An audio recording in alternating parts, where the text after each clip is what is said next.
Welcome to Chronic Combat Conversations, TB's Tale of the Tape.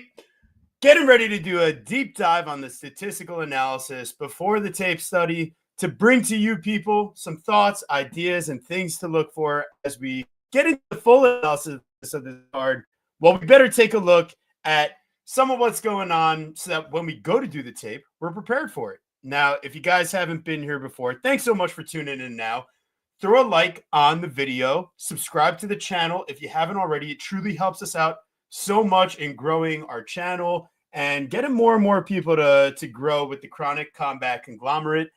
We've been rocking out on Bet MMA in the positive for this year, but a little slip up last week. We're going to get back on track this week for UFC Vegas 104, Marvin Vettori versus Roman Dolidze 2, the matchup, the rematch that everyone was asking for. And Dixon, betting this card feels like licking the lint out of someone's belly button. I just can't argue with that. It's going to be a toughie. We've got what seems to be a lot of wide lines. So if we're going to get into breaking down these fights, well, we got to make sure that we have the right tools to do so. Shout out to Nate Latshaw with his statistical backgrounds and setups, because we're going to be using him for the display of our stats. He uses UFC stats, his passion project. Make sure you guys are checking out Nate Latshaw's work. That's where we get our beautiful displays. And oh man, this is where we got to do some workshopping, right? Because we're going to go on the show with the Guru on Thursday, 8 p.m. Eastern. And pipe up that like button on site. Let's go, Forrest. Do the right thing, people. If you haven't already and you're looking at our Doobie sister, Eunice Dubin, and you haven't thrown a like, you might as well go do the right thing. So in this matchup, we got Eunice Dubin, the Doobie sister, versus Crispy Carly Judice. Purely tell the tape here. We've got a 3-inch height advantage, a 3-inch reach advantage, 2 years younger on the Carly Judice side. Also, she has 2 UFC fights, whereas Eunice Dubin, she's only got her 1 Contender Series fight. What I could tell you, because without an actual UFC fight on the record, Dubin is not going to be displaying any UFC stats. In Judice's 2 UFC fights, she lands not only over 100 strikes, not only over 150 strikes, we're talking 168 and 169 significant strikes from distance in her 2 UFC matchups so far. Eunice Dubin against the one and only Shannon Clark. Mind you, Shannon Clark was like a minus 1,000 favorite in this Contender Series fight. Dubin outlands her 25-14, ultimately landing the kill shot on her 22nd head strike of the matchup. Shannon Clark goes out cold. So, yeah, I'm really curious to see, because is Shannon Clark's striking defense that bad? Is Carly Judice's striking defense that bad? I'm going to tell you, I don't know if I'm willing to back one Carly Judice at the current price that she's at. Seems a bit wide, but does that mean we're going on the Dubin side? Well, we're going to need some tape study to find out. Yeah, both really. I mean, we have a 6-0 with 1 no contest versus a 3-2. This is really the best that we can get here, UFC. I guess it is the Apex card, and they're so lazy with how they put these together. Woof. Yeah, we got them early. 2K parlay. Uh-oh. You'll have to let us know what you got cooking there, Daz. And Forrest, Dubin has faced nothing but 0-0 fighters except her most recent fight. Judice is going to put Dubin on all fours in the middle of octagon and milk her to a victory. Someone watches Stat Diggers, I guess. The milking of the week projection. But, yeah, last week it was Alex Morono, right? Basically, it's all about the complexion of the fighter, not other reasons. Anyways, ultimately, I don't think we have enough information to be super strong on a side, but with the prices where they are, I immediately lean to a dogger pass on the Dubin side, especially given that she probably has the power advantage, and we know that Judice has no defense. So that'll be the consideration. We'll see. I don't know. We'll see. What the UFC wants doesn't always happen, Dixon, unfortunately.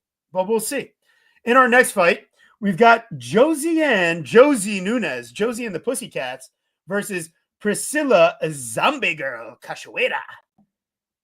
Oh, well, gotta say, I mean, we're kicking off this fight card. We went from like potentially some of the lowest, experienced women's fighters to one of the more experienced women's MMA fighters in Priscilla Cachoeira.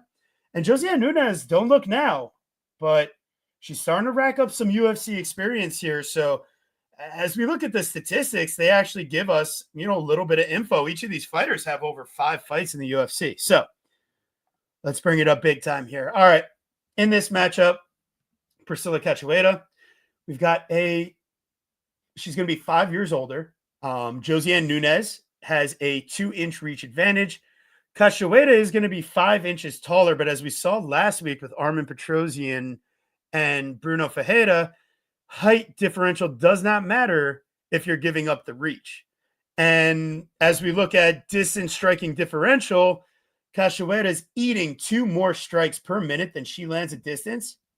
Whereas Josie Nunes is only getting outlanded by like less than a strike per minute at distance.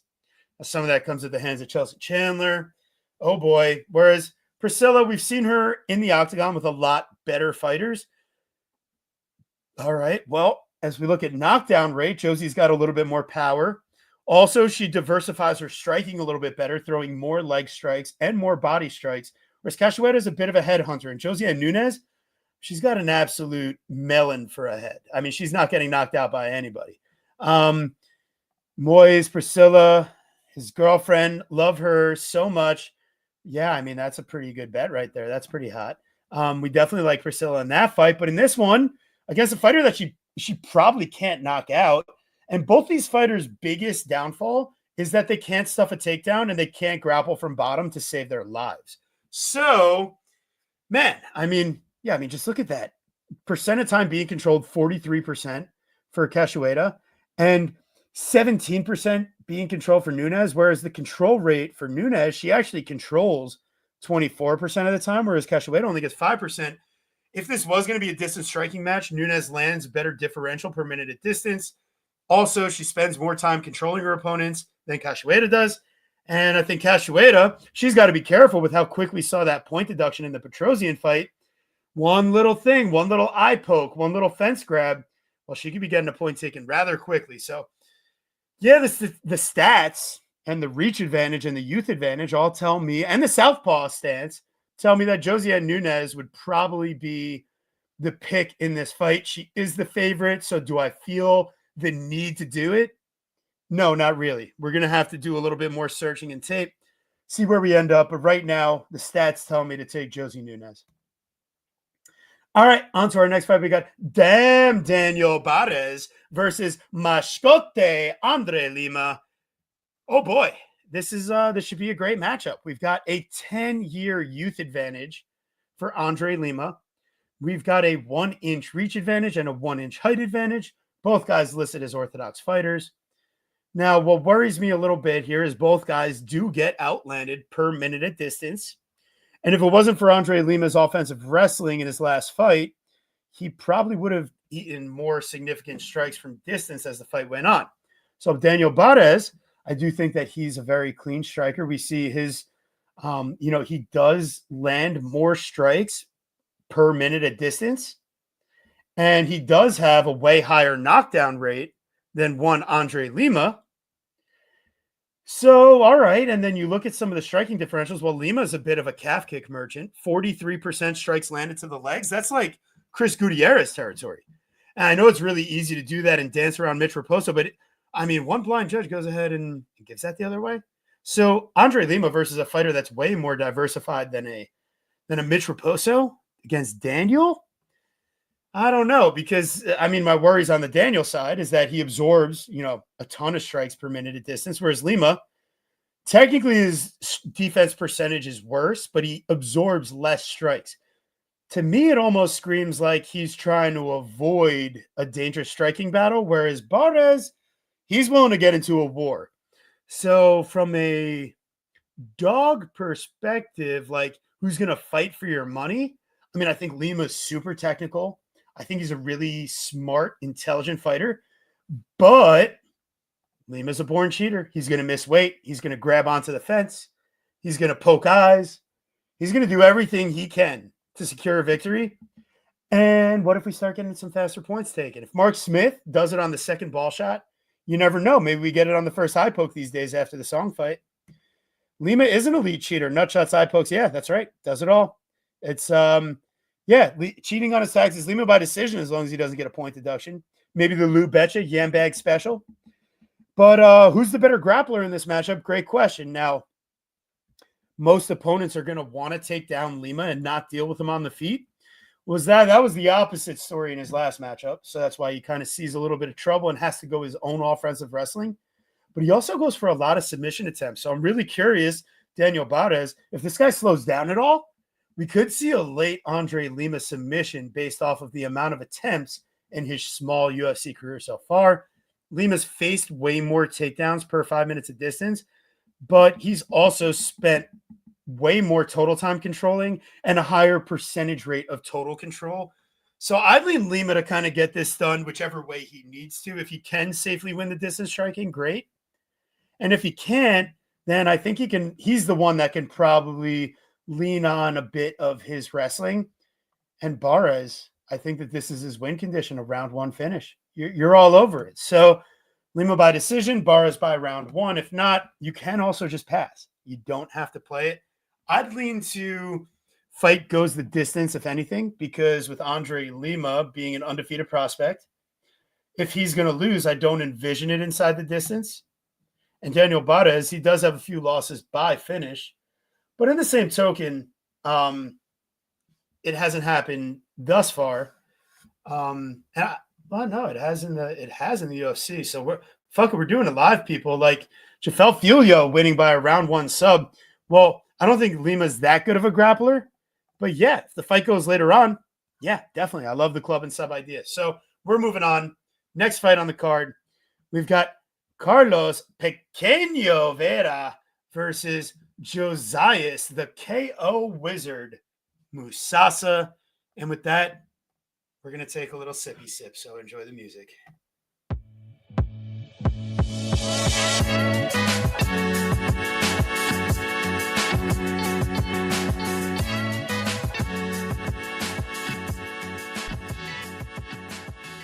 All right, so conversely to the Pequeño, this is a grande cup right here. We got some of that coffee going.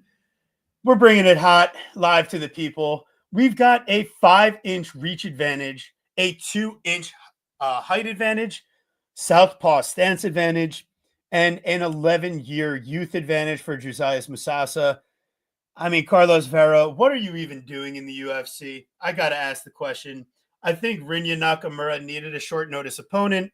Carlos Vera was willing to step up and take it. And Josias Musasa, coming off the Contender Series is a guy they want to promote. They're going to give him the people that they brought in on short notice for someone else for the same reason and give him this best possible way to win his first UFC fight. As we move forward, it might be more difficult for one knockout wizard to do the to do his best.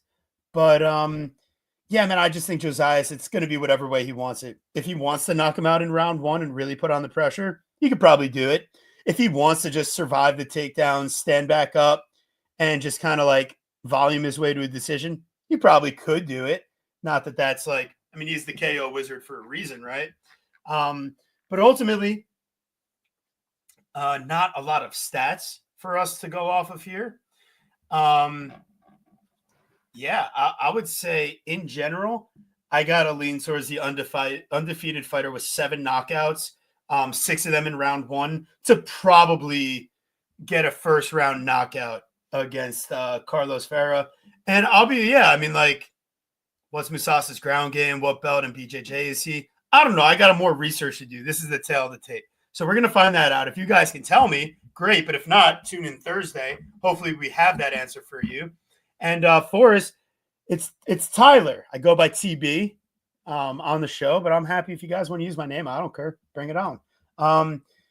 Yeah, I don't know. This sounds cute, but does it really happen? Man. All right. Yeah, I think Pequeño is going to be looking rather small next to Musasa, and he's probably going to be getting swept off the mat after a round one finish, just based off of the tail of the tape. We're moving on. We've got our next matchup. We've got DR Nergazai versus Brendan Ribeiro. Absolutely. We've got Dire Straits was my nickname. DR Nergazai, Dire Straits. I don't know. Tell me, is Guru going to yell at me for that nickname? Is that acceptable? And then Brendan Ribeiro. the gorilla. That's his own nickname. All right, they're about the same age. Hibeto's got a 7-inch reach advantage. He's also got a 1-inch height advantage. Dire Straits, he's got the southpaw stance advantage. He's also the undefeated fighter. He's also coming off a Contender Series where he was taking care of business. Round 2, but he only lands 30 strikes through 2 rounds. Only throws 53 from distance. Whereas Brenton Hibero, in his fights, I mean, just in his last fight alone, he lands 49 out of 131. So I'm curious if Dyer, if he's not able to get the wrestling going, and I have no idea. I got to do tape, so maybe you guys can tell me. But yeah, I think ultimately, just based on the gigantic reach advantage and the UFC experience, I mean, Hibero's worth a consideration, but we're going to find out if he's worth a bet later in the week. Kiwi, one of the founding members of the Chronic Combat channel. Appreciate you and all your donations over time. You're the man. If you guys want to be cool, be like Kiwi. Moise, well, Joseph Moses was occasion.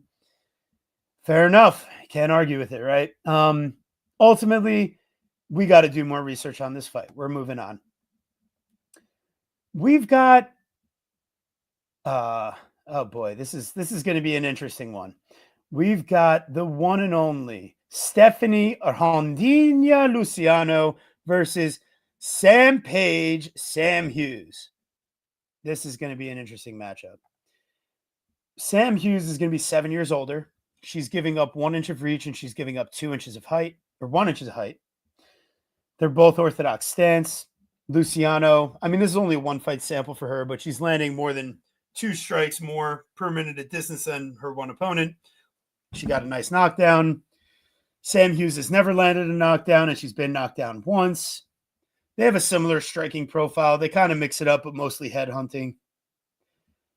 They have similar accuracy. Luciano's got way better defense against the way, I don't know, bad fighter. Sam Hughes, she's a hustle. She's a hustle and muscle type of fighter. And by God, Stephanie Luciano, I mean, the type of stuff she's on, the athleticism, the strength, the power, the speed, these are just things that Sam Hughes is not going to be able to keep up with. And in the last 2 fights we saw Luciano, she only gets better as the fight goes on. Round 3, picking up the most steam out of anything. Her ground game's only gotten better. I feel bad for what's going to happen to Sam Hughes. I don't know if she gets finished. I don't know if she just ends up a bloody mess by the end of the fight. I just don't think it goes good for Sam Hughes. I don't think she's going to be able to get the control that she's going to want to here. I think Luciano's physicality is just going to be tough. And yeah, I mean, I get it. Yeah, she's I get it. I mean, I'm not saying I'm betting her money line, but if I'm talking about making a pick based off the stats and what's available to me, Luciano has the cardio too. I'm just saying, like, you know, she's going to be the more athletic, better striker. And if it does end up in the clinch and in wrestling, well, she's gotten a lot better there. Sam Hughes is kind of just like hustle and muscle over anything. And she shouldn't tell her husband or fiance to bet on her this time, if they're trying to make money for their wedding or whatever. So I wish the best to Sam Hughes. She did cash for us as an underdog. Was it her last matchup that we won the money? Yeah, her last matchup against Victoria Dudikova. That was a nice one. But not this time. Not against Luciano. All right, we're moving on. We've got Salsa Boy. My salsa, my salsa. All right, if you guys know the reference, shout it out. Waldo Cortez Acosta versus Ryan Superman Span. Wow, this should be the arrival of one Superman to the heavyweight division. But he still has a 1 inch height, a 1 inch reach advantage, and they're the same age. So one might say it's not too late. It's never too late, especially at the heavyweight division. Are we going to see the same chin issues for Ryan Span? Does he even have to worry about that against Waldo Cortez Acosta? Who has the wrestling advantage here? Who has the grappling? Man, I feel like we got to do a lot of outside the octagon scouting for this one. Is Ryan Span posting about how he's been in a bad place? Is he not feeling himself? Is he a sad boy? Because if that's the case, it's Jalen Turner all over again. And we don't need to ask, why is he the dog? But if not, I mean, I think you get the better grappler. You've got the more powerful striker. I mean, Waldo's only landed one knockdown in the UFC. I know Ryan Spann's been knocked down 3 times, been knocked out. He's been submitted. But who does Waldo really finish? Right? Like when you ask the question, the answer is Lucas Dresky and Danilo Suzart on Contender Series. Otherwise, he's a heavyweight that has 1, 2, 3, 4, 5 other UFC fights, and none of them by finish. So Ryan Spann, I think even with him coming from light heavyweight to heavyweight, he might not be the full 265, but I think he's going to be a big boy. I think it's going to help his chin. I don't think Waldo does anything to really put his chin in any danger. And if Waldo goes to shoot some takedowns like he did against Robelis, I think we're talking front choke city. So takedowns, I mean, Ryan Spann attempts way more takedowns and lands more takedowns. Maybe not at a higher accuracy, but he also didn't get to fight Robelis Despain his last fight, which is the only place where Waldo gets any type of grappling experience in the UFC. Whereas Ryan Spann, he's faced 23 takedowns in his own right. He only stops 50-50, but he also has 8 submission attempts in the UFC. I think Waldo, he could be in trouble, man, because I don't think he's got what it takes to knock down Ryan Spann on the feet. But I do think he's got what it takes to eat a knockdown. I think he can get subbed. And I think I like Spann based on the numbers here. The only thing I will say, volume from range, it definitely is going to favor Waldo. So if there is no finish on the Spann side and he's not proactively offensively wrestling, yeah, the advantages for Waldo would be the fight IQ, the cardio, the heart, the will to win, and the conditioning. You make some good points for us. The question is, do the intangibles add up, or is he going to be out-tooled? Fight doesn't go the distance. It's very interesting. Spann loves to lose by finish, and he loves to win by finish too. Yeah, I'm really curious to see. So we got a little more research to do on this fight, but I'd lean towards a dog or pass idea. And I think this fight doesn't go the distance. Yeah, always bet Spann round 1. Why not? And yeah, he does have some very low fight IQ. So it's not ideal, but, doing our best here. All right, great. Siempre. All right, we're moving on to our next fight. Oh, boy. We've got Su Young Yu, Jiu-Jitsu, versus AJ the Savage Cunningham. And you have to ask yourself a question going into this matchup. Road to UFC or Dana White Contender Series loser gifted a short notice opportunity to make his debut. Oh, God, I hate all of it. From an on-paper perspective, I mean, Jiu-Jitsu is going to be landing on average 7.5, maybe even 8 more strikes per minute of distance based off of Cunningham's terrible pace distance and use like solid numbers. But this is all like a one-fight sample size for both guys. So what if like Cunningham, he comes in, he's 1 year older, he's got a 6-inch reach advantage, a 4-inch height advantage. What if, things play out differently? So I don't think you can really use a lot of the statistics to really accurately predict. It's such a small sample size. And if you back Cunningham, you're going to win either way. He either gets beaten the shit out of or it's going to be hilarious and he wins you money. But yeah, I'll say, tread carefully. Jew is in Jew or Jew is in you. I think you have to dig deep down and ask yourself, is the Jew within you? Yeah, ultimately here, I mean, knowing that Jiu-Jitsu is like -5, I don't know, whatever price, -700, and the measurables are not in his advantage. Like, sure, the numbers might be, but like off of what sample? And, Cunningham looked pretty terrible on Contenders. He looked pretty terrible in his debut. He probably looks pretty terrible again next fight, but I don't know that I'm willing to find out at the price. So maybe we got to practice a pass here. Maybe we got to find a different type of prop. Maybe there's a submission in play. He's going from 155 to 135. Yeah, what the hell is going on? Is he even going to survive the weight cut? And if he does he have any chin or cardio left to show for it? Probably not UFC caliber. Agreed. All right, moving on. If you guys haven't done the right thing, please like the video. Please subscribe to the channel. And make sure before we go on to the main card that you guys are going to be ready for us live Thursday, 8 o'clock Eastern. Like and subscribe. Helps us out a ton. Catch you after this quick music break.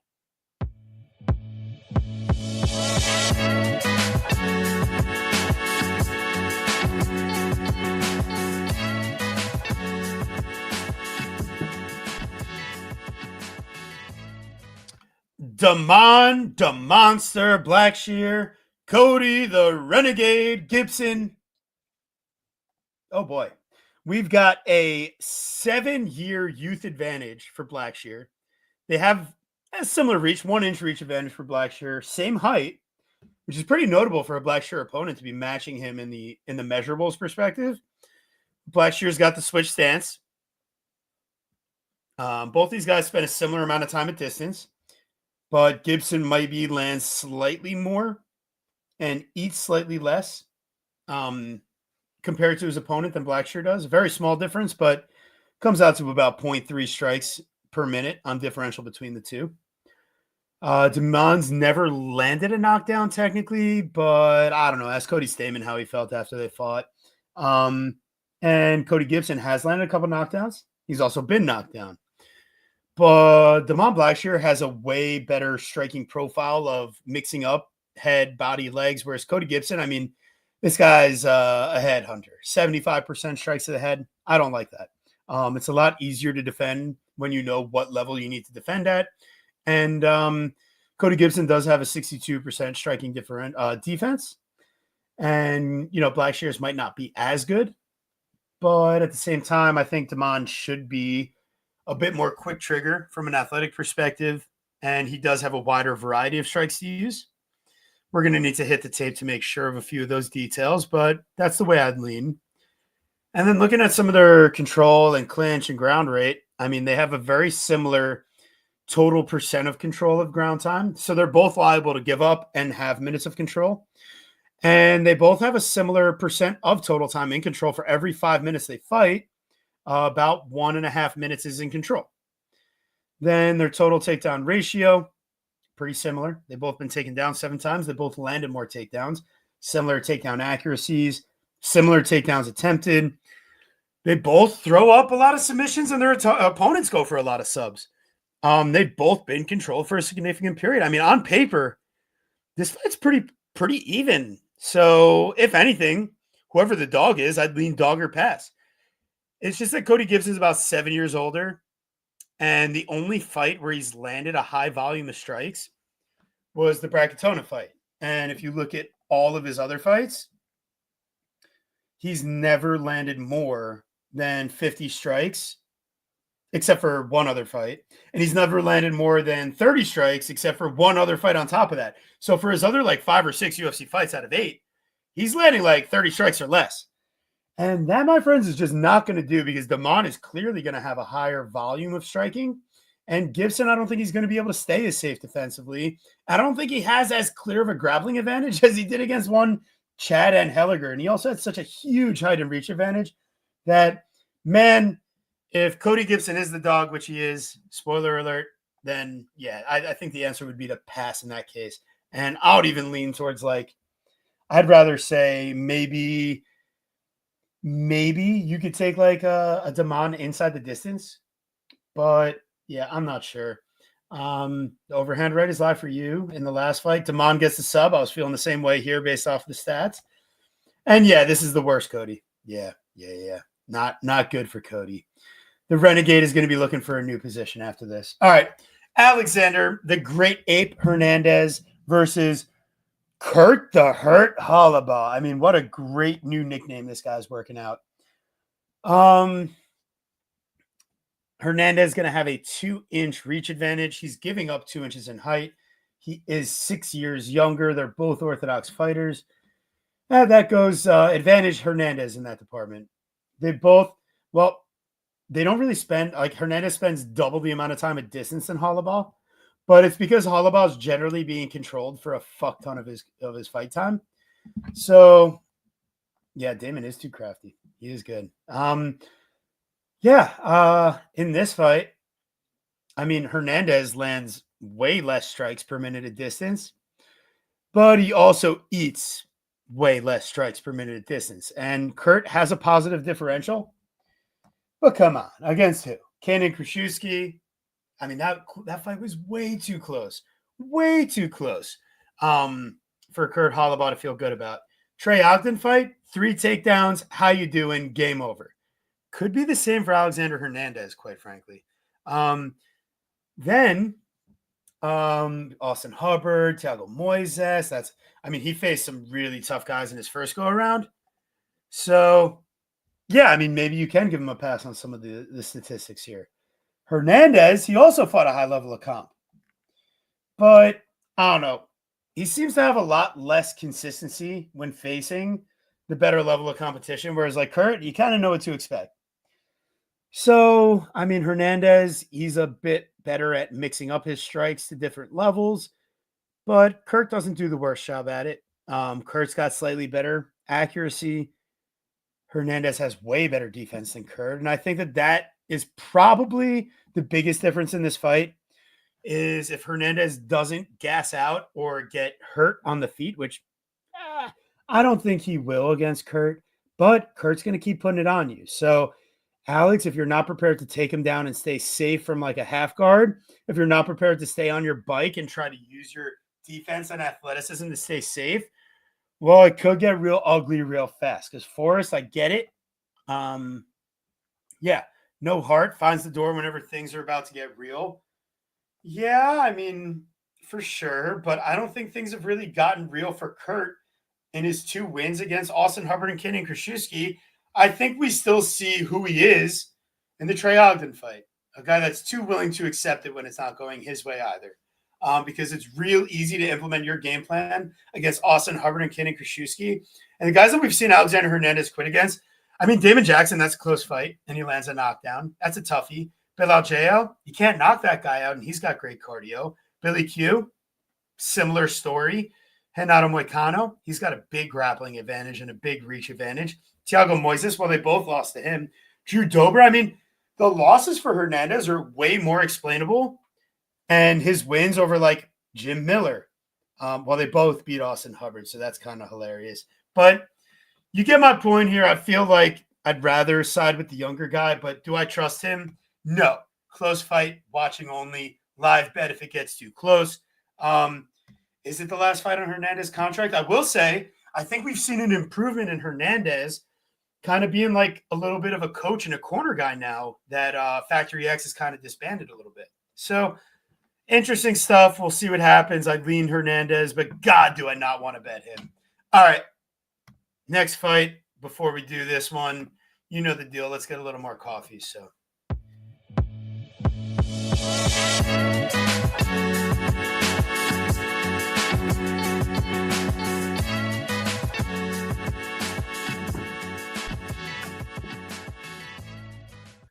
Sang-Woo Choi, otherwise known as Sting, versus Kevin El Chino Vallejos.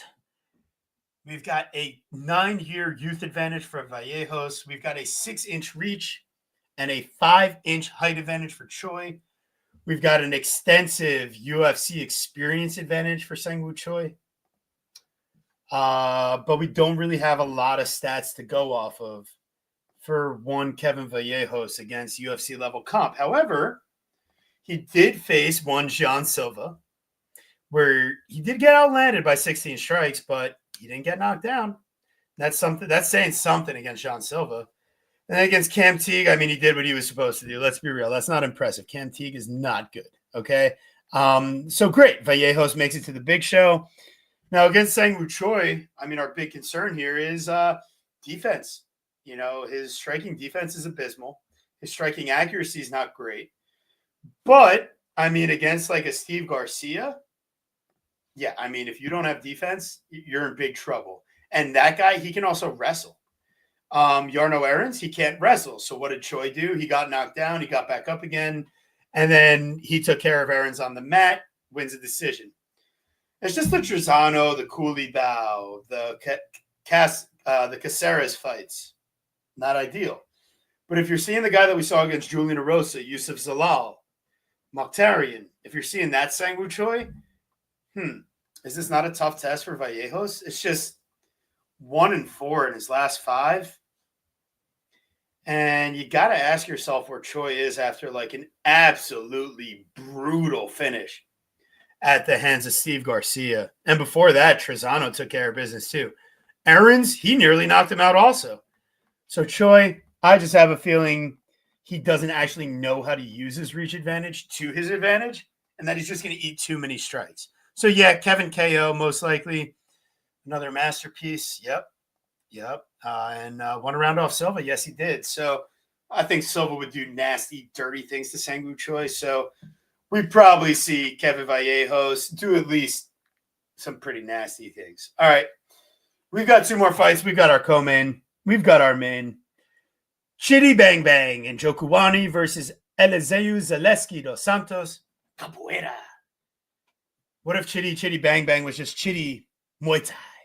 Because that's basically what Zaleski's doing here. Anyways, 2-year youth advantage, 7-inch reach advantage, 4-inch height advantage. They're both orthodox strikers, but Chitty, he's kind of winning the tail of the tape so far. Next one, we're on to striking. Chitty lands more strikes per minute at distance. He lands at a better differential. He lands a better total knockdown ratio. He's a more diversified striker, but a lot of it's that he throws a ton of body shots. Range management with teeps, with body kicks. And his accuracy, his distance striking accuracy is just high level. 37% accuracy for Zaleski, 53% for Chitty. He chooses high percentage calf kicks, teeps to the body, and then he only unloads when he's in the clinch and all that. Yeah, Chitty's voice, apparently he messed it up during like a weight cut because, yeah, it's interesting. Is Chitty Jalen Turner? Stay tuned and find out because, I mean, we've got some serious Turner vibes on the Chitty side. We've just really been waiting for him to fight a guy where there's enough danger for us to find out. And unfortunately, if you were betting on the Reese McKee or the Jared Gooden side, you're just taking the worst fighter who didn't really have a chance to put a hurting on Chitty. Well, now, I mean, if anybody could, it's Zaleski, right? I mean, this guy's nasty. Chitty, when the going gets tough get going. He looks great versus Mikhail Oleksiejczuk, but because he has no wrestling threat, Oleksiejczuk is able to weather the storm and just use the forward pressure and put it on him. And that's what Zaleski's going to be liable to do here. If Zaleski's not on his back staring up at the canvas at some point in round one, Chitty Njokuani is going to be in serious trouble as the fight goes forward. Zaleski is just not going to let him breathe, and he's not going to just settle for, oh, my game plan's not working. So, yeah, we're doing the work, baby. And this is where, like, you know, this is where the extra work comes in handy because it's going to prepare us for when these guys are on future cards, and then we don't have to do as much work when it comes around. But, yeah, quite frankly, it's not ideal. I feel you. Finally, I think this question is like on the tail of the tape for me. The biggest issue is that Chitty spends a ton of time being controlled. He faces a ton of takedown attempts. But Zaleski's only landed 9 takedowns in his UFC career. So how much do I trust him to take down the way taller, way bigger guy in this matchup? I don't know if I do or not. So as a favorite price, there's a lot of other things I'd rather do than get in early on the Zaleski side. So we're going to wait. If the line keeps on sliding on Chitty, I might be lightly interested. And then you could live bet Zaleski at some point in round one as he's getting mutilated if he doesn't die. All right. Final fight. I know this is what the people came here for. We've got Marvin, the Italian Dream Vittori, versus Roman Cando Dolidze. He's like a firecracker. I don't know if that's good or not. He was the Caucasian. The UFC kind of got rid of that. I mean, it's because he's from the Caucasus region. Just ask, you know who. But anyways, we don't want to get yelled at by Roman, so we're not gonna go down that avenue. But in this matchup, I don't think the tail of the tape matters, and I'll tell you why. We watched these two guys fight, so anything like height, reach, blah, blah, blah, I don't know. We already saw it play out. And what I can tell you is that the height, the reach, it didn't matter for Roman because the biggest factor was that Marvin was younger and faster, and he landed way more calf kicks. And going to this fight, I don't see how that's not the story for Vittori, especially with him going to ATT. Not only might we be seeing him a little bit better with landing more destructive calf kicks, but I think his cardio should be even better, if you know what I mean. And also, there's a chance that he could go for little bit of wrestling. Now, I don't think he'd be too successful. And I think Delize's grappling is so dangerous that you don't necessarily want to play that game. But I think Vettori showed that he can win a distance striking battle in the first matchup. The difference is that was in a large octagon in front of a crowd. This one's in a small octagon in the apex. So will he have as much space to dance around and avoid the damage of Delize over all these rounds? I don't know. Last time it was Vettori by split. Or was it? Wasn't it unanimous? It was unanimous, but one of the judges gave Vettori round 1 or something. It was a split decision. Yeah. So with Vettori, I mean, with the long layoff, with the injuries, with him getting mutilated by Jared Cannonier but not dying, we could see similar vibes. What if Roman Dolidze decides, hey, wait, why didn't I wrestle last time? And me, I think it's a cardio thing. And that's where I get worried in a 5-round fight. I mean, Roman's going to keep trying, but I mean, we could see he significantly has issues as far as a gas tank perspective. So, yeah, I'm going to go ahead and begrudgingly take the favorite in Marvin Vettori. I'd lean towards the dog. Rewatching the first fight, I don't think Roman Dolidze is going to have fixed anything with his leg kick defense to where going into round 4 and 5, like it's going to be ugly again. Like his leg is going to be so destabilized. He's going to be the slower fighter still, and he's going to be banking on landing the power shots. And like, we haven't seen that fucking brick of a head for Marvin Vettori crack. Even though it's come close against Jared Cannonier, we saw Cannonier still hits hard, and he's still a problem at 185. I don't think Dolidze is really showing us he's that guy. And like, quite frankly, I've been disappointed for like how he came into the UFC versus like the type of violence we've seen since. Like, this guy was supposed to be like violent, and I don't know, way too many decisions for my liking given that. So yeah, guys, thank you so much. This has been TB's Tell the Tape, a UFC Vegas 104 preview. Make sure you join us Thursday live, 8 o'clock Eastern, as we break down the card in its entirety with our best bets, picks, predictions, best guess. We got Johnny K coming on the show this week. It's going to be a good time. The boys are back in town. Make sure you join us. Like and subscribe to the channel. It's the countdown to 1,000. We got to do it. Shout out Kiwi. Shout out to all you guys. Let's get out of here. Enjoy the rest of your Tuesday, and we'll see you on Thursday night.